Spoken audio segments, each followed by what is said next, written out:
யாரை பார்த்தாலும் விஜய்க்கு ஓட்டு போட்டேன்னு சொன்னாங்களே. எக்ஸிட் போல் முடிவுகளில் அதிமுக 2வது இடம்.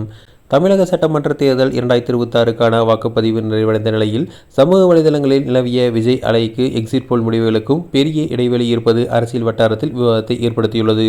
குறிப்பாக அதிமுக தனது 2வது இடத்தை தக்க வைத்துள்ள நிலையில் விஜயின் தாவேகா யாருடைய ஓட்டுகளை பிரித்துள்ளது என்பது இப்போது முக்கியமாக பார்க்கப்படுகிறது.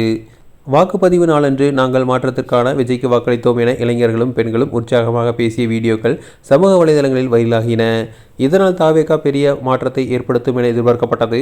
ஆனால் தற்போது வெளியாகியுள்ள எக்ஸிட் போல் முடிவுகள் வேறு மாதிரியான சித்திரத்தை காட்டுகின்றன.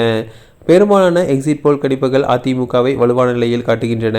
குறிப்பாக ஜேவிசி கணிப்பில் அதிமுக கூட்டணி பெரும்பான்மை பெற்று ஆட்சி அமைக்க வாய்ப்புள்ளதாக கூறப்படுகிறது. சமூக வலைதளங்களில் பெரிய அளவில் சத்தம் இல்லாவிட்டாலும் அதிமுகவின் அடிமட்ட கட்டமைப்பு மற்றும் பாரம்பரிய வாக்கு வங்கி சிதையாமல் இருப்பதை உணர்த்துகிறது. விஜயின் வருகை ஆளும் திமுகவின் ஓட்டுகளை பிரிக்கும் என எதிர்பார்க்கப்பட்ட நிலையில் யதார்த்தத்தில் அவர் அதிமுக மற்றும் நாம் தமிழர் கட்சியின் ஓட்டுகளைத்தான் அதிகம் பிரித்துள்ளதாக அரசியல் ஆய்வாளர்கள் கருதுகின்றனர். திமுக அதிமுகவுக்கு மாற்றாக நாம் தமிழர் கட்சிக்கு சென்று கொண்டிருந்த இளைஞர்களின் வாக்குகள் இந்த முறை விஜயின் தாவேகாவுக்கு பெரிய அளவில் மாறியுள்ளன.